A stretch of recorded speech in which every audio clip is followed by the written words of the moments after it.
Nakikita mo to?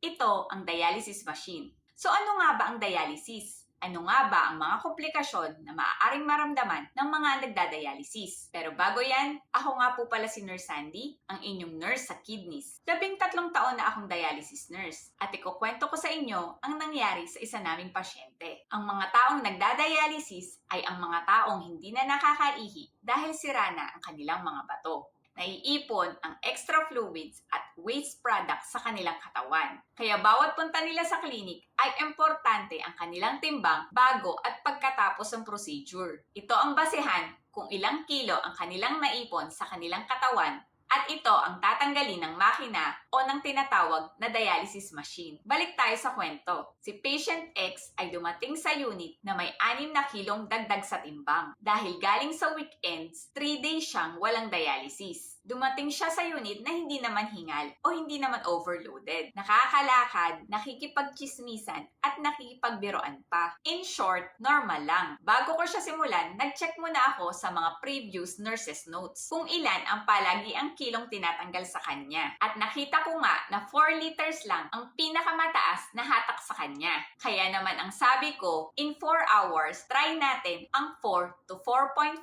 liters once kaya ng BP niya. Ang sabi niya sa akin, itry natin ang 5 liters. Kapag bumaba ang BP ko, saka natin ibaba. In-explain ko sa kanya na masyadong malaki ang tatanggalin na 5 liters in 4 hours. At dahil ayaw niyang magtigil at in-insist niya, nag-set kami ng 5 liters in 4 hours na may consent ng doktor. Sa unang mga oras, okay naman si patient hanggang dumating ang last hour of dialysis. Nagsimula na siyang manghina at tuluyang mawala ng malay. Sobrang baba na pala ng blood pressure niya. Dali-dali naming binalik ang dugo niya at nagbigay ng saline bolus hanggang magising siya. After some time, okay na ulit si patient. Dahil sa pangyayaring iyon, natuto na siyang mag-limit ng fluids, especially if weekends at makinig sa advice ng mga doktor at ng mga nurses. So ano nga ba ang dialysis? At ano-ano ang maaaring maging komplikasyon habang nagdadialysis? Ang dialysis ay ginagawa sa mga pasyenteng may ESRD o end-stage renal disease. May dalawang uri ito, hemodialysis at peritoneal dialysis. Sa vlog na ito, pag-uusapan natin ang hemodialysis. Ang hemodialysis ay tumatagal ng 4 hours or sa iba ay 4.5 hours. Kung saan, kukunin ng makina ang inyong mga dugo at dadaan sa dialyzer upang ma-filter ang mga waste product at extra fluids ng ating katawan at ibalik ang malinis na dugo gamit ang fistula o catheter ng pasyente. Ang buong prosesong ito ay minomonitor ang pasyente ng doktor at ng dialysis nurse upang maiwasan ang mga komplikasyon during dialysis. Maaaring bumaba ang blood pressure habang nagdadialysis. Ang normal blood pressure ay 120/80.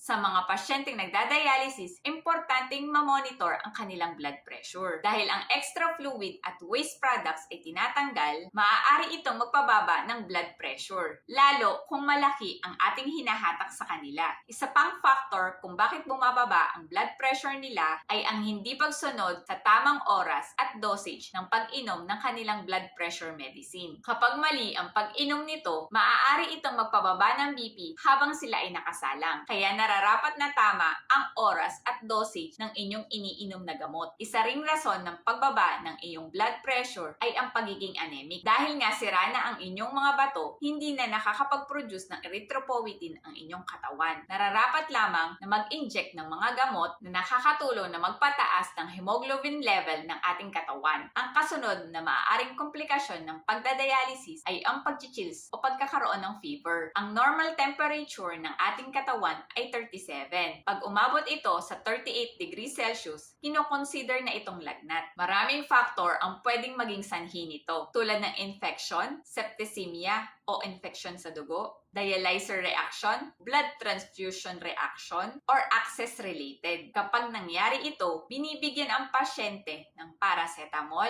antibiotic o antihistamine. Kinukuhanan din ng dugo upang makita ang cause of infection kung kinakailangan. Kapag access-related naman, napaka-importante ng aseptic technique tulad ng tamang paghuhugas ng kamay at paggamit ng alcohol sa tuwing hahawakan ang inyong access. Huwag buksan o hayaang mabasa ito sa inyong bahay. Ang pag-reuse din ng dialyzer ay dapat nating tutukan dahil maaari itong mag-cause ng pag-chills at fever kapag masyado ng sobra ang paggamit. Next, ang pamumulikat o pagkakramps. Maaaring sanhi ito ng hypotension o pagbaba ng blood pressure. Pwede ring ang mataas na hatak ng makina o ang fluid and electrolyte imbalance tulad ng hypokalemia, mababang potassium sa katawan o hypocalcemia, mababang calcium sa katawan. Kapag ito ay nangyari, binibigyan agad ng normal saline bolus ang pasyente at binababa ang hatak kung kinakailangan. Isang komplikasyon din ng pagdadialysis ay ang pagsusuka o feeling ng masusuka. Dahil ito sa tinatawag na uremia. Ito ay ang pagtaas ng level ng basura sa katawan sa kadahilan ng hindi na sila nakakaihi, kaya't naiipon ng basura sa kanilang sistema. Ang hypotension o pagbaba ng blood pressure ay maaari ding sanhi ng pagsusuka. Binibigyan ng gamot tulad ng diphenhydramine ang mga pasyenteng nakakaranas nito. Maaari ding bigyan ng normal saline bolus upang matreat ito. Maaaring maging sanhi din ng komplikasyon ng pagdadialysis ang air embolism o pagpasok ng hangin sa inyong katawan. Kapag may leak ang tubo o connection, ang hangin ay maaaring pumasok sa katawan. Sa pagkakataong ito, nararapat na agad i-clamp ang tubo at iposisyon ang pasyente ng left Trendelenburg position. Ito ang posisyon na mas mataas ang paa kaysa sa ulo at nararapat na bigyan ng oxygen ang pasyente dahil naniniwala ako na napakahalaga ng pagdadialysis sa mga taong sira na ang kanilang mga bato. Dahil imaginein mo na ang ating mga bato ay 24/7 kung magtrabaho at ikaw ay 12 hours per week lang nalilinisan ang inyong dugo. Ganun ito kahalaga. Dahil ang kalaban natin dito ay ang mga seryosong komplikasyon kapag nalibanan mo o naihinto mo ang pagdadialysis. Kaya kung isa ka ring health advocate, join me in our group, Usapang Healthy at Wealthy PH. Doon ay magsama-sama tayong magbahagi ng ating mga mumunting nalaman kung paano alagaan ang ating mga kalusugan para sa ikauunlad ng ating pamumuhay. I hope nakatulong ang video na ito sa inyo. Please like,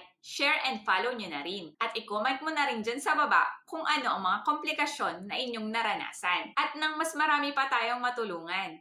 Huwag kakalimutan, true wealth is health. See you on my next vlog. Bye!